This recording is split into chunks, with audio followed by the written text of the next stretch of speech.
Good evening, ladies and gentlemen. My name's Garrett Hill. I'm sitting here with my best friend, Andrew Hill, and we are Hill Twins Golf. We're coming at you live. Andrew, let me ask you first, how's your day been?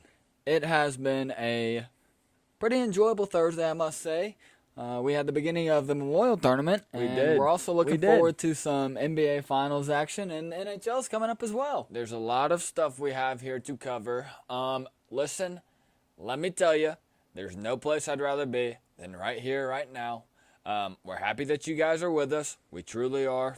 There's nothing that I'd rather wish for than for you guys to be looking at myself and a guy that happens to look a decent amount like me, Mr. Andrew over there. Andrew, what are we going to be covering here? We're talking the Memorial Golf Tournament. Of course. Up in Dublin, Ohio. We're talking the NBA Finals. NHL Stanley Cup. We're really covering it all. We might touch a little bit on MLB, just the standings, just a tad. We're not into the deep season yet, so we're not in the incredible dog days of the summer just yet. No, we're not, but when you're covering sports, there are no dog days. There's always something to keep you entertained as long as you're a sports fanatic the exact same way that we are, right? That is a fact, Garrett. That is a fact. All right, Andrew, I don't want to waste the people's times, so let's jump right into it. Andrew, what were your thoughts opening day, Thursday? I guess we are coming at you guys live at a better time again, 8:51 p.m. on Thursday night. What were your initial thoughts on the Memorial Tournament up there in Murfield? Well, first off, I would like to say we are getting the hang of this little podcast thing that we're doing over here. Second off, it was a very sunny day up there in Dublin, Ohio. You want to talk about some great weather, okay? Mother Nature, she decided to hold her teeth back. She didn't rear them at all. And she just let the sun shine, and it was great. You know what? The course played really well. I heard towards the later finishers, they kind of had to deal with a firm green, bouncy fairways, bouncy greens. It doesn't matter. There was some great golf played today. There really was. What'd you think about it? It was awesome to see. Kept up with it as much as we could, and let me tell you, that was a lot. We were dialed in watching this golf tournament. Of course, we got to take notes. We got to provide content for you guys. And last time I checked, I think that's what we're about to do. So that is what we're about to do. Go ahead and give me a couple of hot starts we got here. Okay. So a guy that tees off on the back nine, you got to look at Davis Riley. The guy just kind of flew out of nowhere. He really did. He starts his round. He's looking at a par and then a birdie. He goes par, par, birdie, par, par, par, bogey. He ends up on the front nine. He finishes with a 35. Let me tell you, a guy that had a very special back nine, that would be my friend Davis Riley. That is, in fact, Davis Riley. He walks into the clubhouse after 9 because he did start on the back. He shoots a 32. Again, that's a 32. Last time I checked, that is a 4 under. That is a 4 under. 9. The most impressive part about what Davis Riley did today was that, like we said, started on the back nine. So when you switch over, his front nine, again, back nine, was absolutely, utterly incredible. It really was. It was something to behold. It really was, and he turned it around well after bogeying 18. He did. Opens up with par par, and after those first 2 holes, that is where the smoke show took off. He decided to just block out the leaderboard, block out all the other players. It was like he was out there playing all by himself. He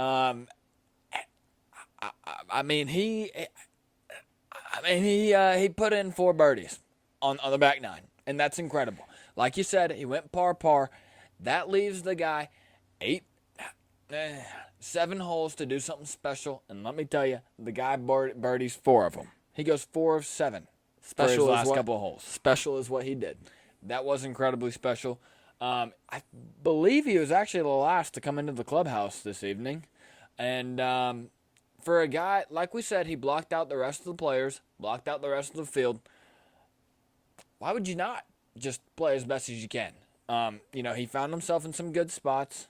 He found himself in some fairways on the greens. He had a decent amount of greens in regulation, and he finishes at 5 under, and he is leading this golf tournament. Looks like he felt, from what we were watching, incredibly comfortable the entire day. Incredibly comfortable indeed. Something that he has not felt since back in late April when he won the Zurich Classic in New Orleans. And he's actually missed every single cut since then, so it's good to see a guy like that come out and play pretty well. It is awesome to see a guy like that come out and play well, especially the way that he did, guys. I'm sorry, I just bumped my microphone super hard. You trucked it. Another guy who came out and played really, really well, that would be the Englishman, Mr. Matt Wallace. I mean, you want to talk about a guy that just came out firing, okay? This is a guy that starts on the front nine. He goes par, birdie, birdie, par, birdie, par, birdie, par, birdie. This guy fires a 31. Par, I guess we forgot to say, par is a 72 on this course. And that means it's 36 through the front, 36 through the back. This guy decides to come out and fire a 31 on the front nine. Sure does. Talk about a hot start. That was an incredibly hot start. He was also in control the entire day. It kind of got a little bit more bumpy there on the back. Had a lot of good par saves. Goes par on 10, par on 11. Kind of slips up a little bit there on 12. The par 3, it's always unfortunate to see yourself get a 4 there.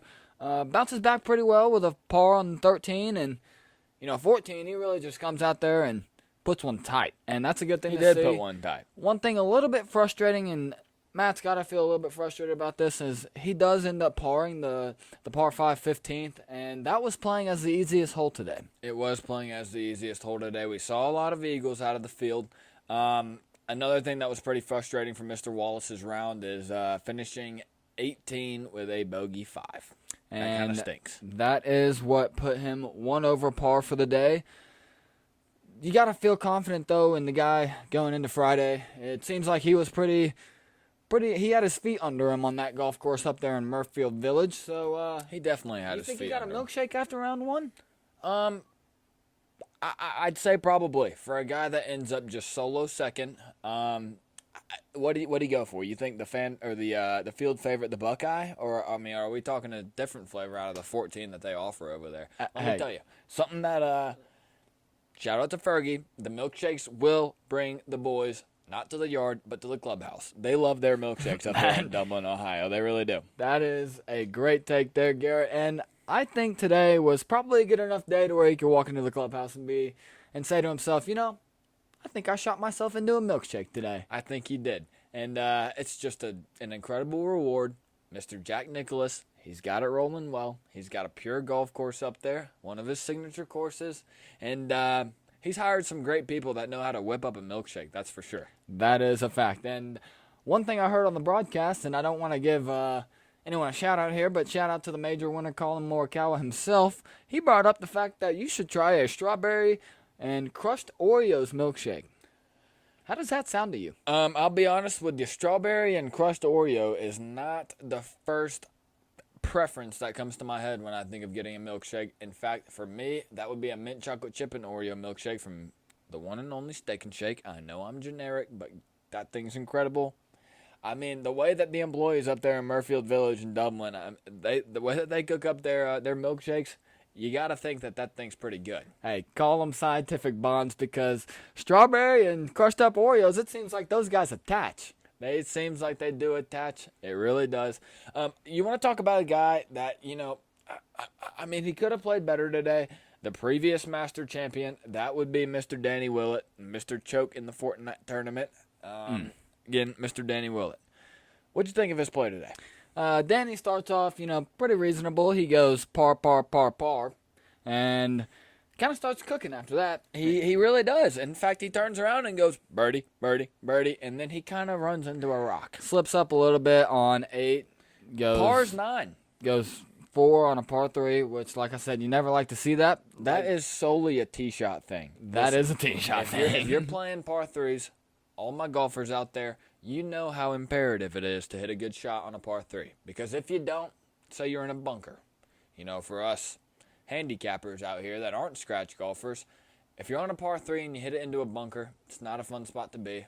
All you can think about walking into that beach is, how am I going to get up and down? The answer is, you're probably not. For Danny Willett today, he couldn't get up and down on hole number 8. It was unfortunate to see. He did end up bringing a little bit of confidence with him into the back half of the round. He goes par, par, par on the first 3 holes. Slips up again a little bit there on 13. A little bit of a bogey on the par 4. He does indeed. He does go bogey on the par 4. Like we said, there was a lot of eagles on 15 today. He goes birdie 14, eagles 15, and then goes par, bogey. So he walks into the back nine with a 36, 69 on his round total. And, for a guy that kind of seems to struggle when it comes to, finishing golf tournaments, that's definitely a spot that you like to be in if you're Danny Willett. Incredibly factual there, Garrett.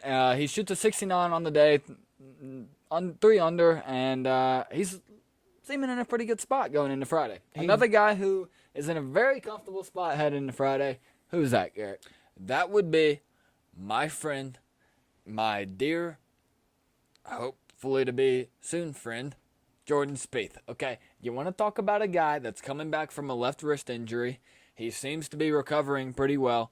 You want to talk about his recovery shots? This guy was incredible, okay? He wasn't the best out of the tee box. No. A little bit of inconsistencies today out of the tee box for Mr. Spieth. But, when he was walking up to his second shot, throughout the entire round, you kind of felt like he was going to do something special. And that's what he did. He really did. He sure did. And as we were watching the broadcast, and they were panning it on Jordan a lot, like Garrett said, he missed a lot of fairways today, but on camera, it never looked like he really lost his head. But that is one thing that's one thing that Jordan's known for, is his incredible scrambling. Yeah, his scrambling today was incredible, like Andrew said. It was awesome to see. Hole number 8, the par 3, I believe it's going over some water. He hits it into a tough spot. He goes long, and he's staring at the bunker. He walks up to the beach. Not sure how many beaches there are up there in Dublin, Ohio. Probably not many, but he happened to find himself in one. He really did. Sure did. What does he do? We almost said that at the same time, Andrew. That's awesome. That was awesome. In fact, you almost could say it's incredible, like the shot that Jordan Spieth had out of the bunker on hole number 8. I mean, he opens his face a little bit, he picks it clean, and he puts it to about 6 feet, leaving himself a nice look at par, which is what he did. And it was awesome to see. And that was another thing about Jordan and his scrambling today, was his flat stick was really his friend today. It was. That nice little blacked out Scotty Cameron with the super stroke grip at the top, it was working pretty well for him. Really cool looking club there. It was a pretty cool looking club. Another cool looking shot that Jordan had. And well, tell him what he went into the clubhouse with going on the front nine. He went into the clubhouse shooting a 35. 1 under.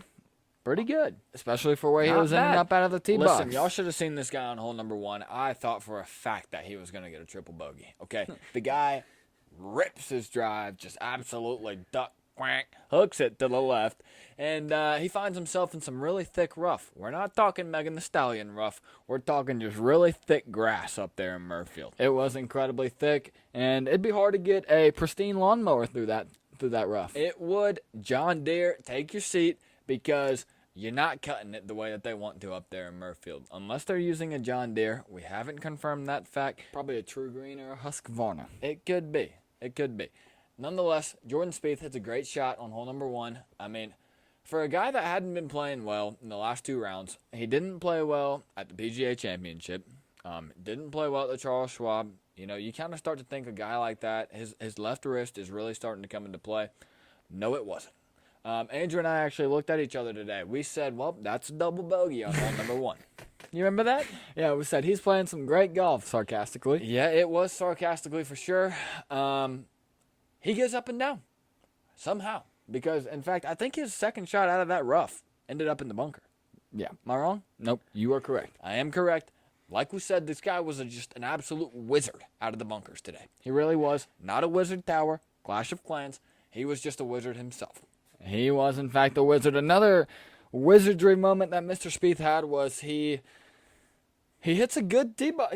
He hits a good shot out of the tee box finally, and his second shot was not very good. This is on 10, just to remind you guys. And his third shot, he finds himself into the bunker. He does indeed. Like we said, a wizard out of the bunker. Andrew, what does he put on for the fans up there in Murfield? Opens that club face.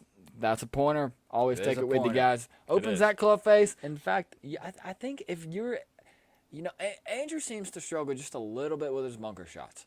Andrew, I've tried to tell you all you got to do, wet sand, dry sand, open that club face a little bit like Mr. Spieth. And what did he do on that hole that I think you could be doing as well? Well, he opened his club face and he put it right into the landing zone that he was looking for, and it rolls about 6 feet straight down to the middle of the cup and just trickles on in. He did.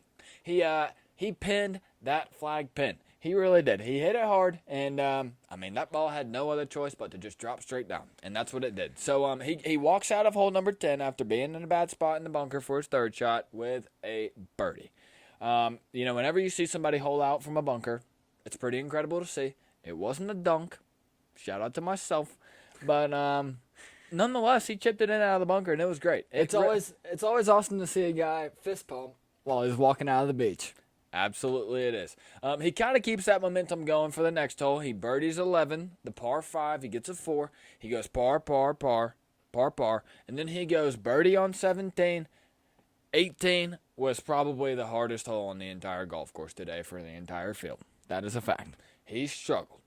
He ends up bogeying it. He said he felt like he was actually pretty lucky to get a bogey out of that hole.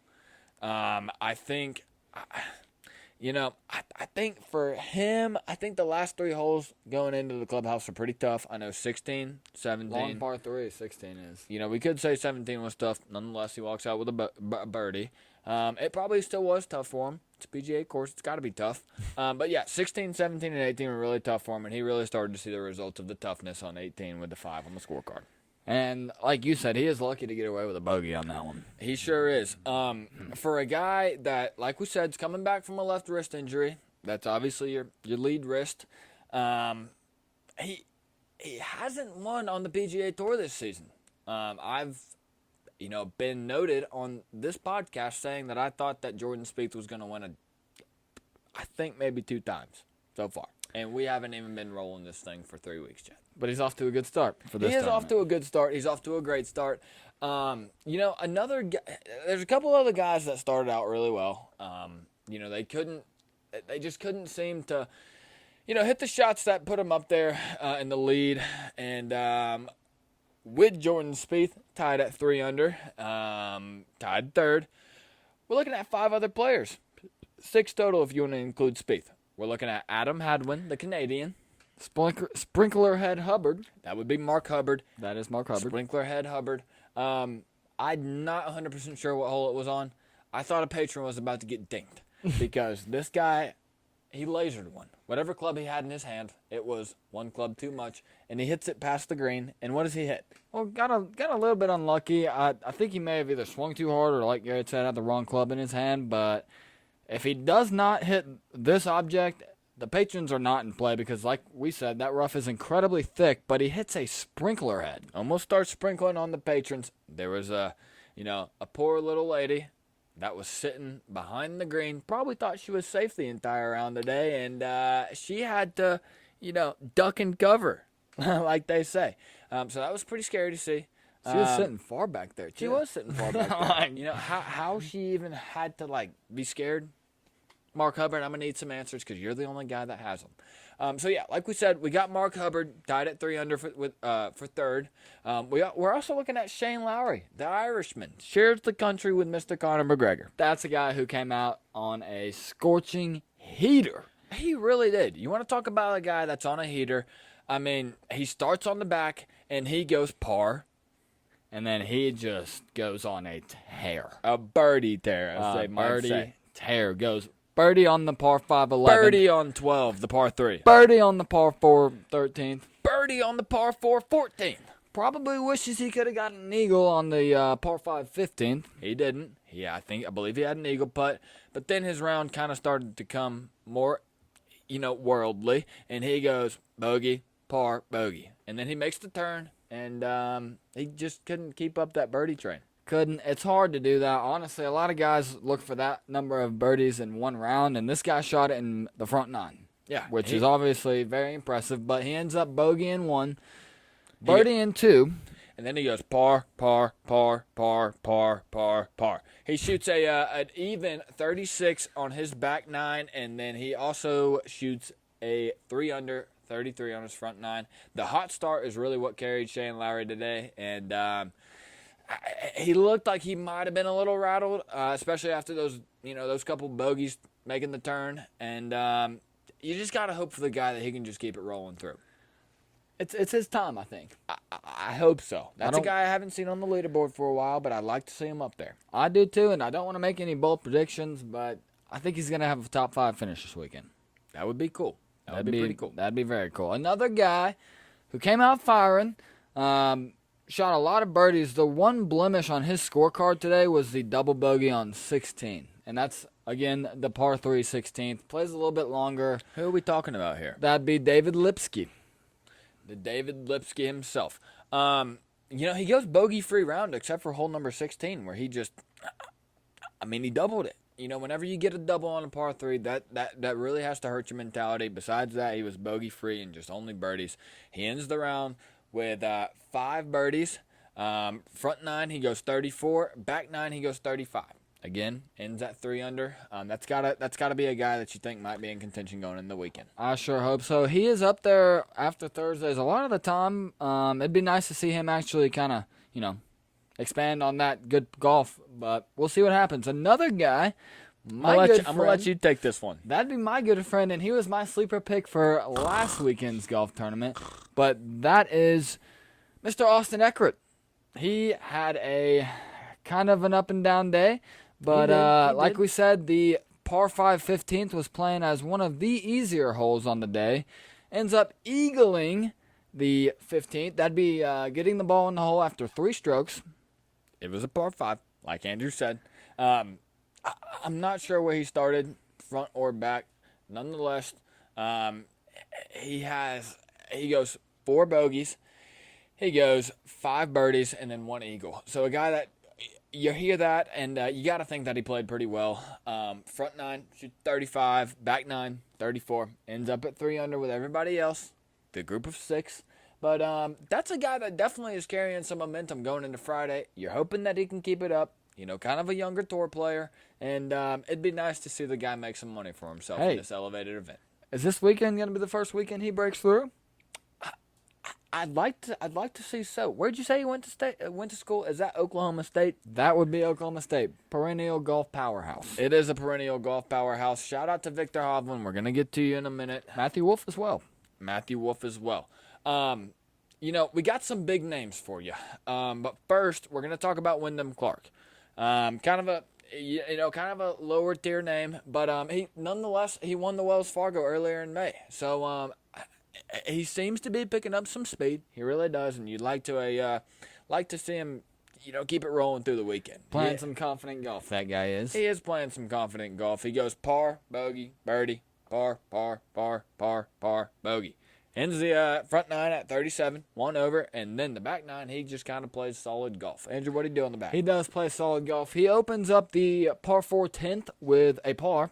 The par 5 11th, he goes birdie. And 12, 13, and 14, he goes par. And that super easy par 5 15th, he goes birdie. Super easy. And then the long par 3 16th, he goes par. 17, he goes birdie. And 18, he goes par. So ends up shooting 33 on the back. Total 70. 2 under. 2 under indeed. A guy like that trying to carry in some momentum. He missed the cut last weekend at the Charles Schwab Invitational. So a guy that recently won, you got to hope for another good round out of the guy. Let's talk some big names. You want to? I am always here for some big names, Garrett. Who was your big name that played the best today? I think there's only one answer, but Andrew, tell me about it. And he was off to a slow start. You could kind of tell the guy was getting a little frustrated, but that would be the Spaniard himself, the Masters champ, Mr. John Rahm. You got to love a guy from Spain that just really carries on a legacy that previous Spaniards have, trailblazed throughout the game of golf. Shout out to Seve. And I guess you could say shout out to Sergio. Love you. I think you're pretty good at golf. That's all I'm going to say about you. Andrew, how'd John Rahm start his round out today? He goes par, par, par, par, par, Par, par, par. birdie, bogey. Yep, he sure does. He's walking up to the hole number 1, which is where the turn was for Mr. John Rahm, and he's sitting at even. Not a bad spot to be at if you're a golfer, especially on the PGA Tour with all the stakes. Andrew, what does he do on 1, man? Because you got to think that a guy like that goes even on the front 9. Got to have a little bit of a confidence factor to him, and kind of just fell on his face there on hole number 1, didn't he? Well, I think the thing that may have tripped him up was 18. Like Garrett said, he did end up bogeying 18 as he's going into the turn. He's definitely got that on his mind as he tees off on 1. Unfortunately, he ends up doing the same thing on 1. He does. But the guy ends up shooting the lights out after that. He goes birdie on the par 4 second. He goes birdie on the par 4 third. He goes par. Birdie on the par 5 seventh. And par. So his back 9 ends up at 34, which is 2 under. Got to think the guy's feeling pretty confident. You do. A guy that's won 4 times, he's hunting his 5th win this season. This season, okay? Not ever, this season. That's pretty incredible if you ask me. He played pretty consistent golf. I know those 2 bogeys definitely hurt him on 18 and then going back into 1. But that's a guy that you look to come out firing tomorrow. He hit 12 of 14 fairways, so, when he had to put the ball out there, he did. He definitely did. He was a machine out of the tee box today. He was striking it. He really was. And he was.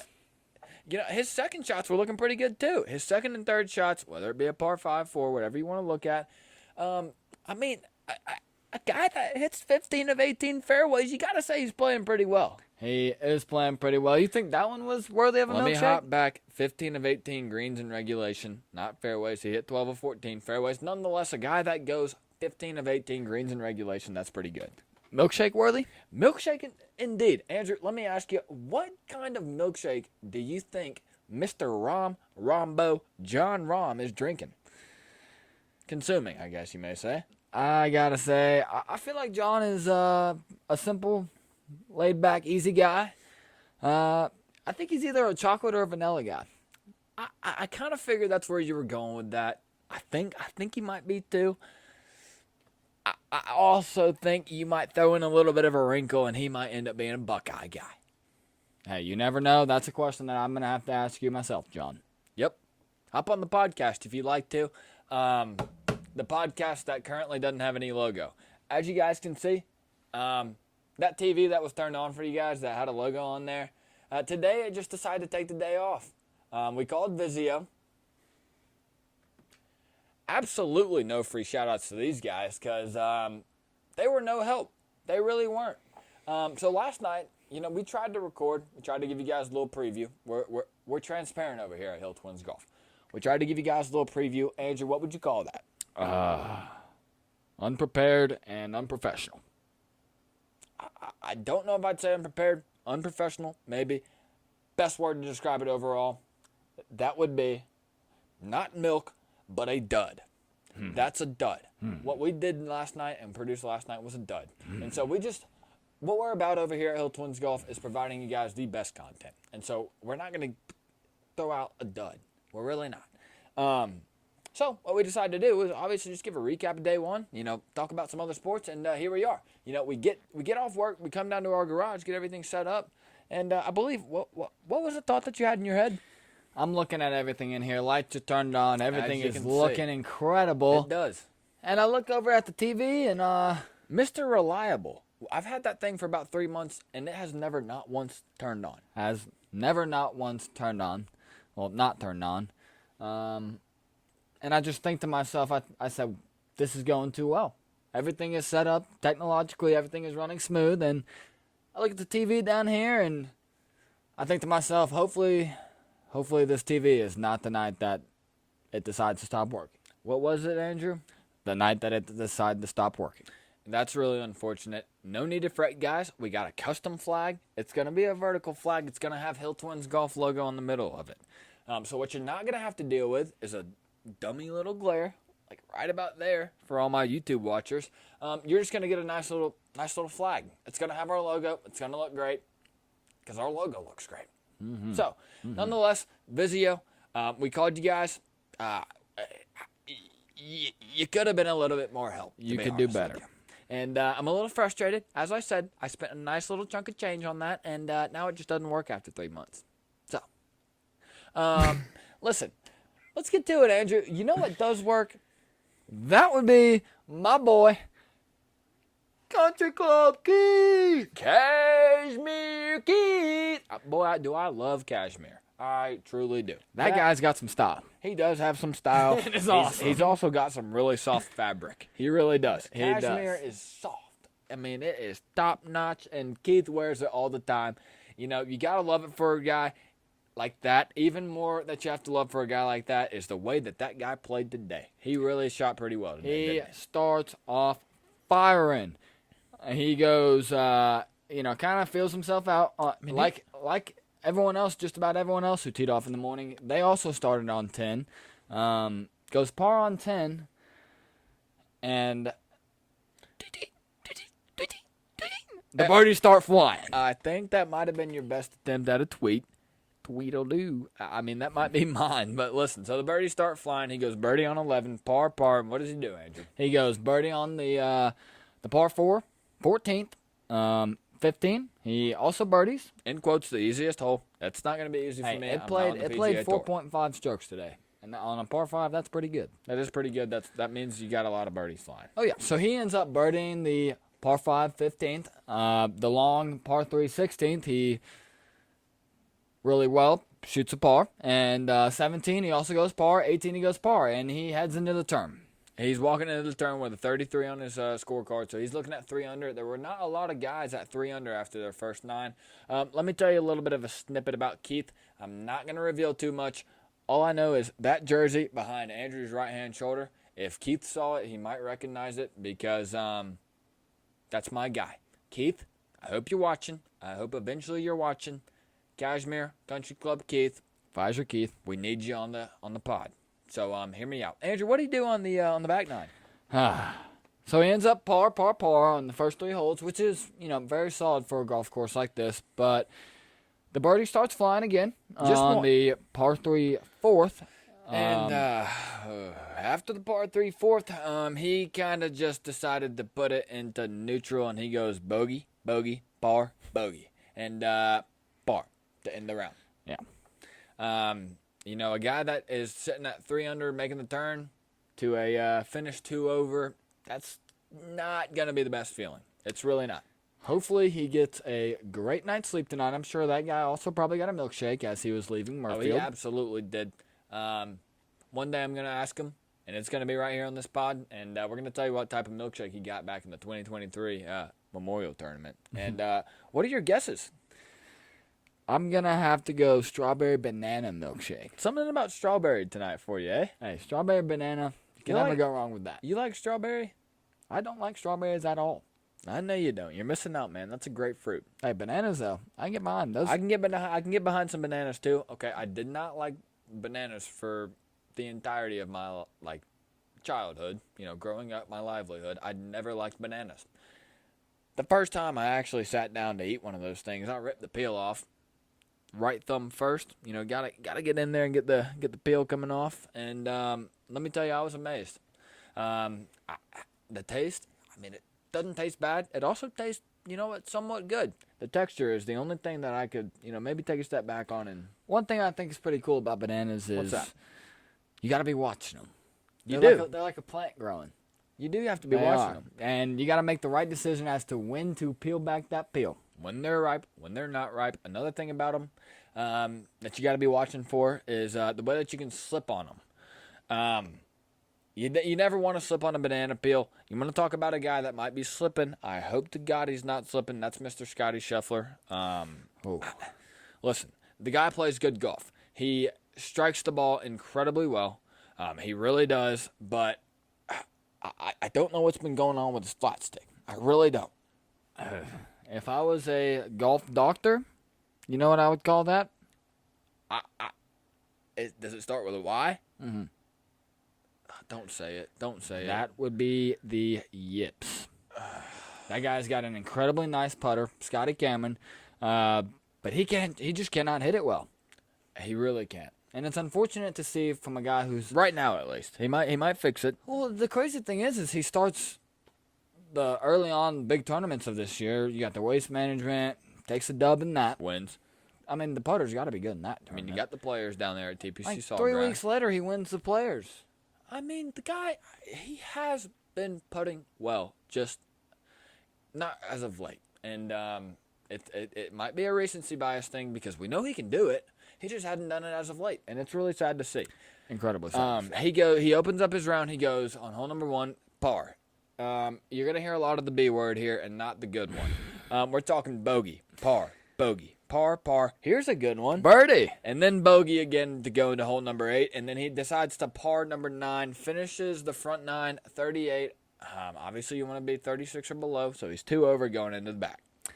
Never where you want to be. You always want to have the letter E or a minus behind that number. But nonetheless, kind of has a little bit better of a second 9. He goes par, birdie, par, par, par, par, which that last par was the par 5 15th. 4.5 strokes, guys. Come on. Ends up bogeying the par 3 16th. Never good. Never a good thing. And par to finish his round. Goes 36. He goes 36 fault. on the back 9, 38 on the front, so he ends the round at 2 over. Listen, the guy missed a lot of chances today. Hole number 8, he had, I believe it was a 5.5 foot putt. It reminded me of, I believe it was last weekend on the birdie putt that he missed. That was probably about 4 feet. The guy just recently, since the Masters, he just hadn't been solid within 4 and 6 or 7 feet. Well, just some of those putts, he just walks up, and you can kind of see it in his body language. I'm a big body language guy, and As am I. I like to keep my shoulders up and square, and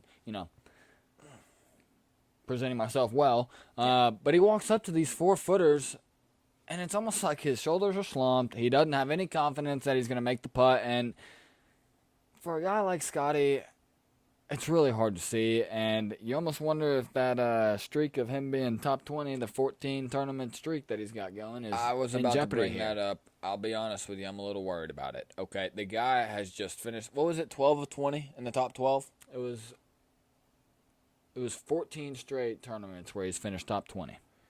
I'll be honest with you, Scotty, I'm a little bit scared for that streak. A guy that I was very happy to see start to turn his golf game around today, that's Mr. Rory McIlroy. He started out on hole number 1, didn't he? He definitely did. Yeah, he did, because he was in the late round.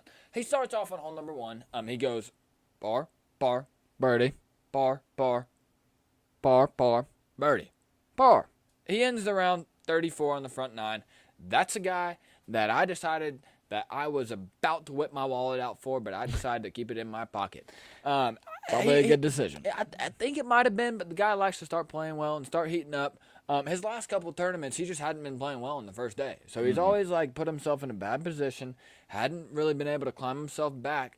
Last weekend at the Charles Schwab, he gave himself a little bit of a chance towards the end, just couldn't close it out, and really that comes down to the first 2 days where he just didn't give himself a chance at all to be in contention. Yeah. So he ends the front 9, goes 34. He's 2 under. Got to be feeling good going into that back 9. Andrew, what does he do on 10? He does have to be feeling good going into the back, but unfortunately on 10, on the par 4 10th, he walks out and shoots a bogey. He does. 5. Gets that stroke back, though, on the par 5 11th by shooting a 4. That is solely because the guy just absolutely hammers the ball. I think hole number 11 today actually happened to be home of the longest drive of the tournament so far to the Northern Ireland man, Mr. Rory McIlroy. I believe he hit at 346. The second was 337, tied with another guy. Nonetheless, the guy can just absolutely hammer the ball like a nail into a wall. Oh, yeah. So going into the par 3 12th, he ends up parring. 13, par 4, ends up parring that one as well. Now 15, like I've hindered on a little bit earlier on here, easier hole on the golf course. Par 5, and he birdies, which is always good to see. What wasn't good to see is how he ended his round. Coming off of a birdie on 15, you got to hope for a guy like that to carry some momentum in. He actually does the exact opposite. His next 2 holes, okay, par's never bad in a golf tournament at the PGA Tour level. He goes par, 16 and 17, and then on 18, let me tell you, I looked at my TV and my computer screen, and I see the guy hitting a shot. His feet are in the bunker. His ball's not. And to be honest with you, he looks like he's trying to hit a baseball off of a tee. It was very unfortunate to see. It was What did ugly. he end up finishing 18? He triples. He triples 18. For a guy that has, started to build some momentum back throughout today, a triple on 18 is never what you want to see. Never what you want to see. And one thing that I noticed while I was watching his round of golf today was he was incredibly good out of the tee box, but, and he drives it far. So for the most part, he's grabbing his wedge as his second shot. It almost looked like he was allergic to those wedges today. It did kind of look like he was a little bit allergic to his wedges today. I'll tell you what he wasn't allergic to, and that was his putter. So, I guess it was last year when he won the FedEx, right, at the end of the season. Last year was probably one of his best years on the green in his entire career. Going into this year, there's been a lot of talk about Rory facing the PGA, as one may say, and that's a lot of pressure on the guy. That is a lot of pressure on the guy. All the stuff with the LIV Tour and versus the PGA Tour, which quite frankly I don't agree with because I just think they're golfers. They want to make money, go out there and play golf. Nonetheless, media personnel, they've kind of blown it up a little bit. Rory's kind of been the face of the PGA Tour, and I think it's kind of started to, catch up to him a little bit. It is certainly starting to catch up to him a little bit, and he even had a couple comments about it this week about the Ryder Cup. We're not going to get into that. That's going to be an episode down the line. It is. But you gotta think that causes a little bit of stress for the guy. It does cause a little bit of stress for the guy. Nonetheless, it was great to see him looking pretty stress-free on the greens out there. He was sinking a lot of putts. Hopefully he feels pretty confident with those wedges in his hand tomorrow, as that's going to be a big thing to knock off a couple of those strokes from the score. It is. Yeah, wedges for sure. Like we said earlier, the greens are playing really firm. Fairway's bouncy. Green's a little bit bouncy too. If Rory can stick a couple close with his wedges, he's going to be in great shape. Absolutely. He's going to be tossing up those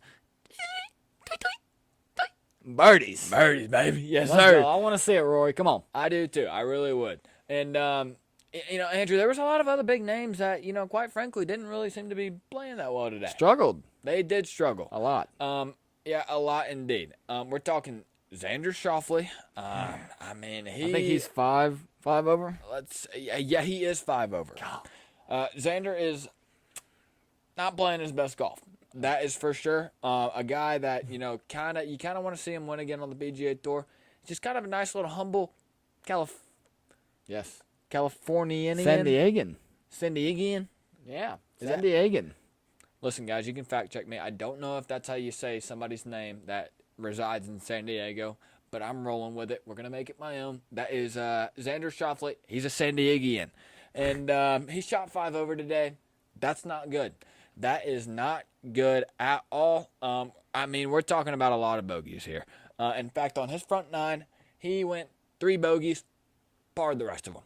Goes into the clubhouse at 39, and then on his back 9, started to kind of, get his feet under him a little bit. What did he do? I believe 12 is a par 3, and he did 3 times 2 plus 1 for all you PEMDAS guys out there. That's disgusting, if you ask me. That is horrible. On the next hole, he bounces back a little bit. He gets one of those strokes back, and he goes 3 on a par 4 on the 13th hole. On 14, he ends up bogeying, par 4, 14th, unfortunate. 15, he does grab one of those strokes back. Birdie's 15, goes par on 16 and 17. Happens to turn it around going into 18 before he probably got his milkshake, and he birdies 18. I hope to goodness that milkshake turns his golf tournament around. I hope it does too. I know 18 was playing hard today, really hard actually. It definitely knocked a couple strokes off of some of the field scores.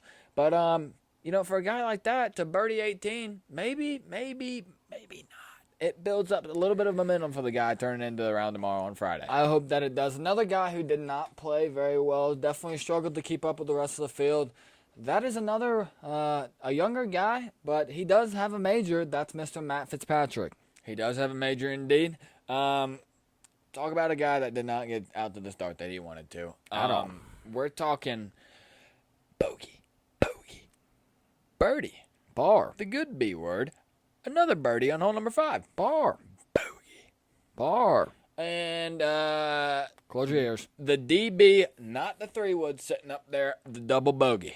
Walks into the clubhouse looking at a 40 on the front 9. That's a triple. That is a triple. In fact, that's my fault. Yeah, triples are even worse. So that would be a TB. That gives me the heebie-jeebies. TBD to see if he can bounce back. What does he do on the back nine, Andrew? He goes birdie, birdie. Looks pretty good for him. That is awesome to see. He goes double on the par 3 12th. That is a double indeed. Goes par on 13. Bogey on 14. Birdie 15. Like I said, bogey on 16. Long par 3. Par 17. Birdie's 18 as well. He does birdie 18 as well. You know, for the guys that are birdie in 18, you got to feel somewhat good for him, but at some point you just can't come back for the first round deficit that you put yourself in. It's kind of like Rory McIlroy. He was shooting himself out of the golf tournament early today. You know who else it was like, Andrew? Who's that? That would be my friend, I hope soon to be friend, Mr. Justin Thomas.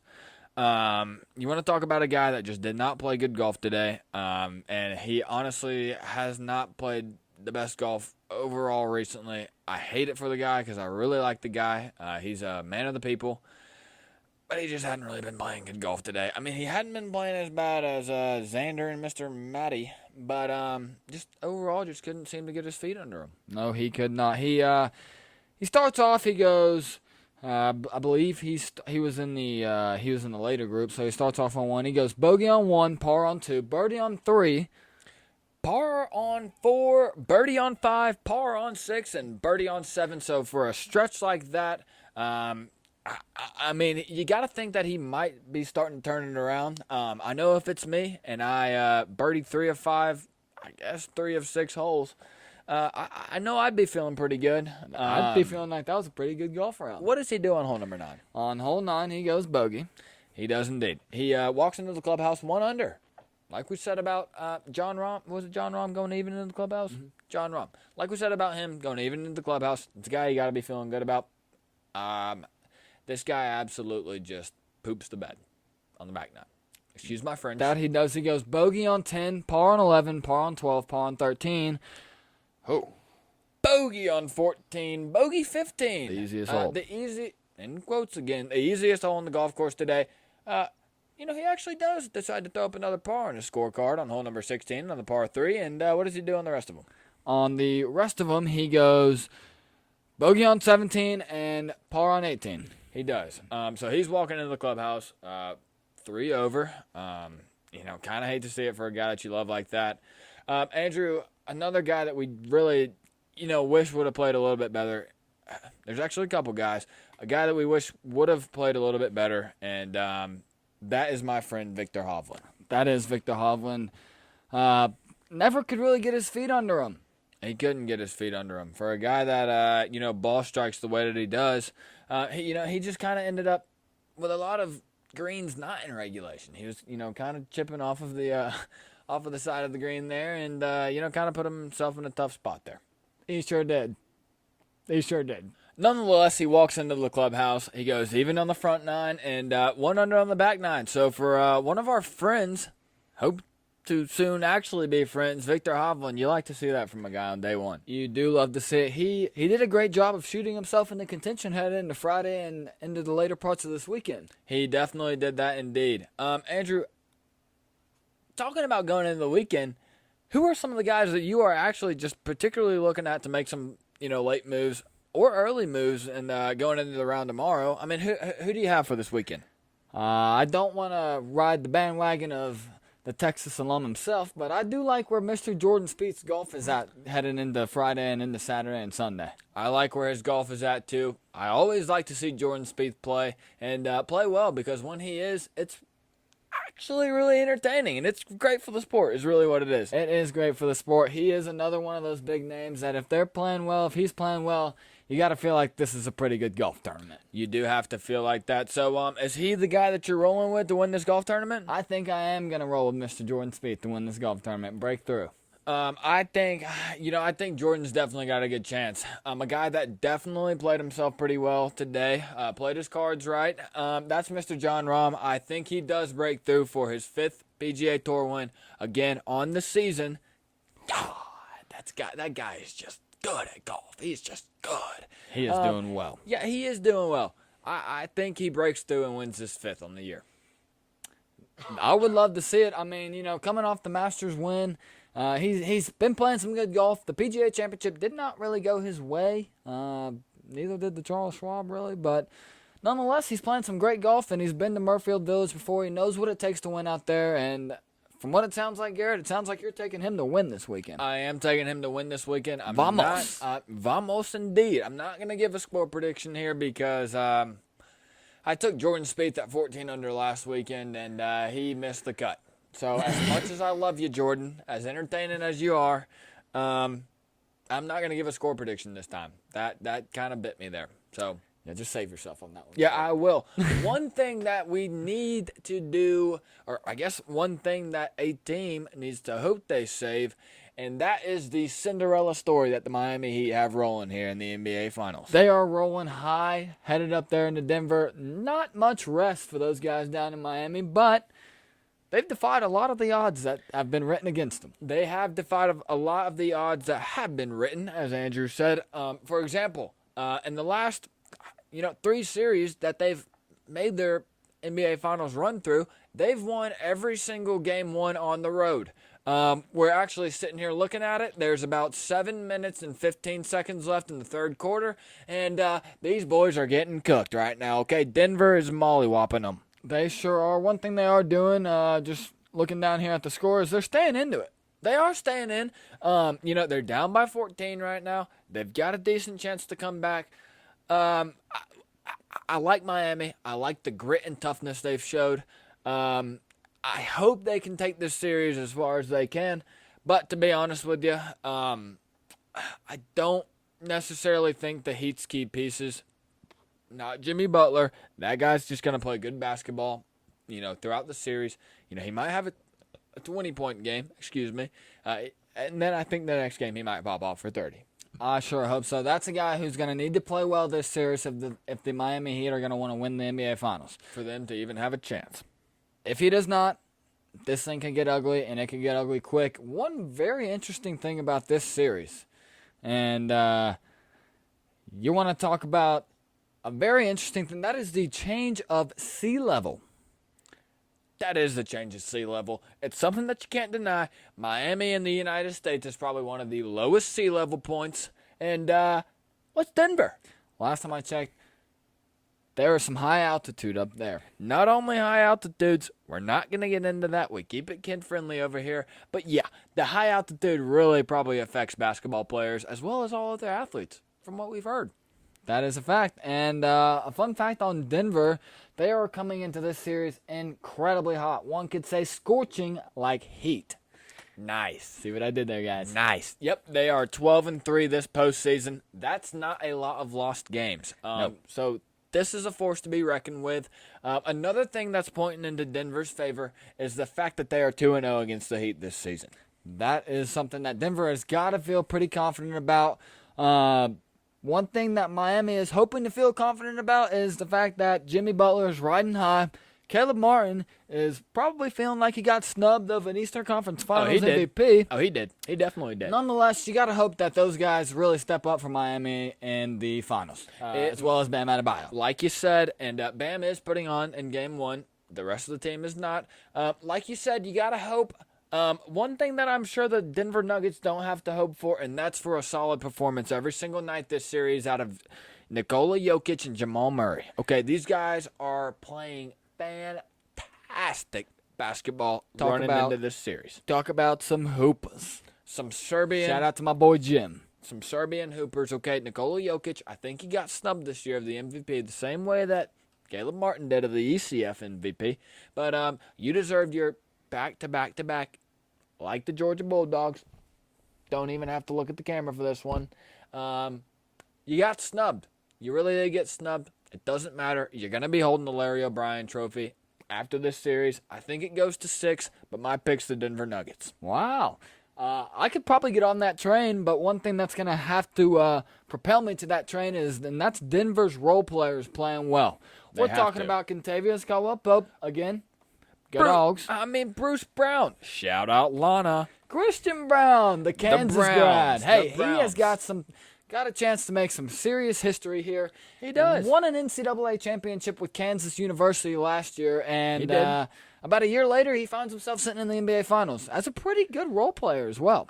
He has been playing pretty good for the Nuggets. For easier terms, he's got a chance to go back-to-back you see the shirt back to back. Okay, that'd be pretty cool for a guy like Christian Brown. Like I said, I think the Nuggets are just playing too hot of basketball. I think the only players in NBA history to ever do that was Bill Russell and Magic Johnson. I believe it is. Here's an analogy. The Nuggets they're hotter than nuggets cooking on a McDonald's stove. Okay, they really are. They are just absolutely cooking right now. You know, if you get in their way, you're just going to get plowed over. You really are. I mean, listen, they're playing fundamental basketball. You know, you've got Jamal Murray celebrating, shooting bow and arrows. You've got Nikola Jokic just assisting, passing, scoring, blocking. He's doing everything for them. He really Don't is. forget about his two brothers who are always on the sideline as well. That's got to be a pretty good comfort feeling for the Jokic's and the Denver Nuggets, as well as Karl Malone. It has to be. I know something about close brothers. And, yeah, it's a good feeling. So, when you got your family behind you, you know, you always want to go out there and play a little bit better. And Nikola Jokic, Finals MVP, you know, don't read the book, write it, because that's what's going to happen, okay? Denver's Nikola first Jokic. championship. Indeed. I know a couple guys that had some futures that would be pretty excited to see that happen. Go Nugs, baby. Yep. Another exciting thing that we've got going on, and that is the NHL Stanley Cup Final. We're here. We are here indeed. We happened to stumble upon a Florida Panthers versus Las Vegas Golden Knights series. How about South Florida? South Florida's really been putting on when it comes to late game run or late, postseason runs, haven't they? I mean, we're talking to FAU. We're talking to Miami Heat. Hey, Miami also went pretty far in the NCAA tournament as well. They did. We actually had 2 Florida teams in the Final Four over there in March Madness. So it's great. Yep, Miami is really just the state of Florida is really just cooking themselves. They sure are. Not the Florida Gators, though. No, they're not. Don't No. chomp. But the Florida Panthers, they came back from down 3-1 to Boston, and that has been a hockey team who is just cooking. They are cooking. Like Andrew said, down 3-1 against the best team in the history of the NHL. The Boston Bruins, they find a way to win that game, and they come back and end up winning the series, and, they've just kind of been a freight train since then. So they sure have. It seems like it's going to be hard to stop them. The problem is when you run into a guy like Jack Eichel, who happens to be the points leader for the Vegas Knights in the midfield center, to be specific, it's hard to get past a guy like that. I mean, he's playing offense, he's playing defense, and he's playing it really well is what he's doing. He sure is, but you can never forget about a guy who plays on the Florida Panthers, also has a brother, Matthew Tkachuk. Shout out to Brady Tkachuk, the Ottawa Senators guy. Tkachuk Matthew, the left winger, looks to have a great series. He's played 16 playoff games this postseason, and he has gone for 9 goals and 12 assists, I believe. 21 points total. Hey, you could call that guy Matthew. Genius. You could call that guy Matthew Kapuk. You could. I like what you did there, Andrew. We can't keep high-fiving because that's pretty loud for the microphones. I love the thought. We'll do an air high five. And, the Tkachuks, that's a hockey family. That is a hockey family. Kind of like the Morris twins. Or the Koepkas in the golf world. That's a fact. Speaking of the Koepkas, you got to feel like Brooks Koepka is going to be down there in Florida for a couple of these Stanley Cup Finals games. He absolutely is. He loves his peas. He loves them. Love the peas. Whether or not he can blink or not, that's TBD. I hope to see some more video. Like we said in a previous episode, that guy has got an incredible clap-to-blink ratio, okay? He really does. To keep it short, the guy loves his Florida Panthers. He really does, and he's going to be down there for the playoff games. Unfortunately, I do think the Vegas Knights are going to come out of this one. How many games? Taking the dub. I'm going to say, I don't want to say 6 because that's what I said for the NBA. I think it goes to 5. I think Vegas kind of dominates this series. I think they really just impose their will, and that's my pick there. What's your pick, Andrew? I'm going to throw a curveball on you, Garrett. Yep, let's hear it. That's going to be the Florida Panthers, and my MVP of the series is going to be Mr. Matthew Kapuk himself. Matthew Kapuk. You love to see it. That's right. I mean, you got to hope for a guy like that to just kind of keep his momentum rolling. I think he will. I think there's a good chance he probably will as well. I hope so. As do I. I really do. And I also hope for Brooks, because I know he would love to see the Peas get the Stanley Cup trophy. Surely they'd probably invite him down there on the ice to drink out of the. That's what I was about to ask you. He's drinking out of the Wanamaker. Do you think he drinks out of the Stanley Cup for a trophy that he didn't even win? 100%. Do you? I do think so. Yeah. Hey, we did say we were going to touch on a little bit of America's oldest pastime. I think it might be golf, although it wasn't born in the United States. But baseball, that is. So we've got some standings for you. We're going to give you a little bit of an update. How about those Tampa Bay Rays? They Another are looking Florida team. incredible. Another Florida team. Like we said, Florida has just been on this sports season. They really have. They flipped the on switch on, and they haven't looked back since then. They sure have. Another team who is playing some great baseball. Could have a little bit better of a win-to-loss ratio. That's the Minnesota Twins. You want to talk Twins? We're Hill Twins Golf. The Minnesota Twins are playing well, and Hill Twins Golf is pushing along, rolling well. Okay, We're here for you, Minnesota. We really are. Shout out to Byron Buxton. That is a minor league team that we've caught a couple games for. Down the road. We're going to catch more, but you got to love a guy like Byron Buxton, Carlos Correa. You got to love the Minnesota Twins. Shout out to my friend Andrew Hill. That's a fact. That's my twin. Twins. On the National League side of things, we've got a team who has been there pretty recently as of late in these past few years, and that would be the Atlanta Braves.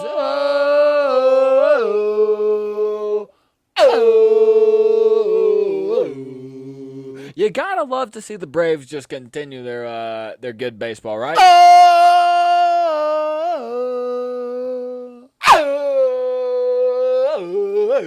Shout out to the Braves. Chop on, fellas. We're rooting for you. We sure are down there at the Battery. Some other teams who are playing some pretty good baseball, that would be the Milwaukee Brewers. Christian Yelich. They are. Always helps out that squad. They're brewing up some brews. That guy is good. You want to talk about a good baseball player? He is a great baseball player. You want to talk about something else good about Christian Yelich? Let's hear it. He's got some great teeth. He does have good teeth. I wish I had his teeth. Christian, if you want to reach out to me, let me know what whitener you're using. And unless you want to give me a fun fact and tell me that you're using veneers, because that's what I think he's using. Do you think so? I do think so. I'll tell you what, I'm not getting veneers, Christian. But if you got any teeth whitening, let me know.